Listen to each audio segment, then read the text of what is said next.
Bien, Jesús, quiero que nos des algunas recomendaciones para poder encontrar el equilibrio entre el rigor del periodismo económico, ¿no? Y también el lenguaje sencillo, simple y directo que debe utilizar el periodista, ¿no? Entre la economía y el periodismo. ¿Cuál es el equilibrio? ¿Cómo poder alcanzar ese equilibrio?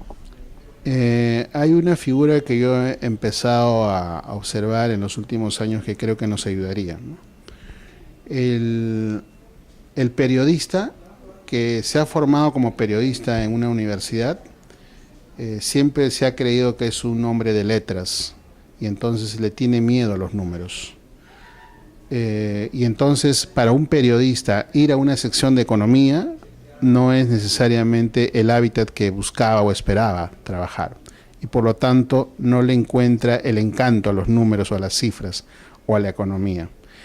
Y lo que ha hecho es, ha dejado un gran terreno vacío, deshabitado, es como una habitación que no tiene ocupantes. Entonces las empresas han empezado a darle la mirada a los economistas, ¿no? Las empresas periodísticas. Para el economista le es bastante cercano, familiar, ver los números, ver la realidad, la evolución, los cambios, el desarrollo a través de los números y las cifras y los símbolos, etcétera, ¿no? Pero no le tiene ese temor como le tiene el periodista hombre de letras a la letra, ¿no? Sino coge la información y empieza a presentarla en un texto. En ese proceso le ha ganado el terreno al periodista que no se atreve a hacer periodismo económico porque se ha replegado a las letras.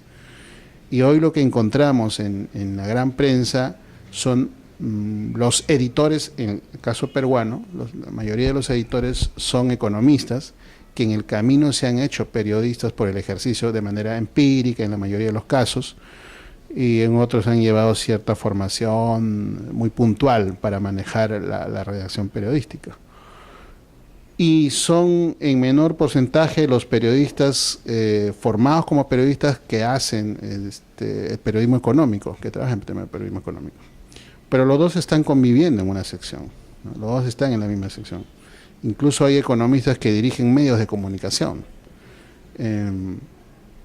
Entonces, ¿qué hacer en ese escenario, no? ¿Cuál es el equilibrio? Hablaba de la desventaja que tiene el periodista para trabajar los temas de economía, pero también el economista tiene desventajas para presentar los textos, ¿no? Porque no maneja adecuadamente el lenguaje periodístico. O sea, si bien es cierto, estoy comunicando números, cifras, que son de mi especialidad, la forma como estás comunicando se tiene que adecuar al formato del lenguaje periodístico o discurso periodístico, de ser breve, conciso, preciso, tener rigor y claridad. Y entonces este economista no es claro, no tiene la claridad que sí lo tiene el periodista. Y el periodista no tiene la precisión que sí tiene el economista. Entonces, si tuviéramos que hablar del punto medio es garantizar claridad sin perder el rigor, o informar con rigor sin perder la claridad. Ese debería ser el punto de equilibrio que deberían tener todas los mensajes, los textos del periodismo económico.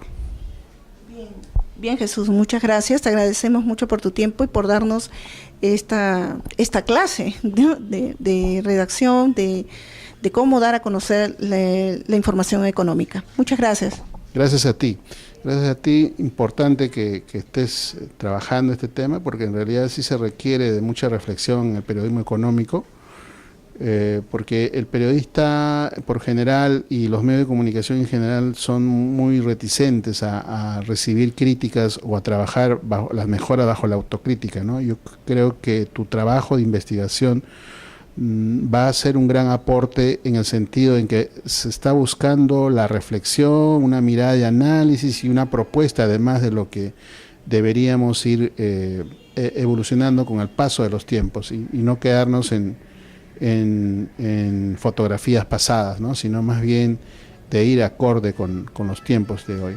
Y la economía forma parte, la sección economía o económica o de economía y negocios forma parte del periodismo. Entonces,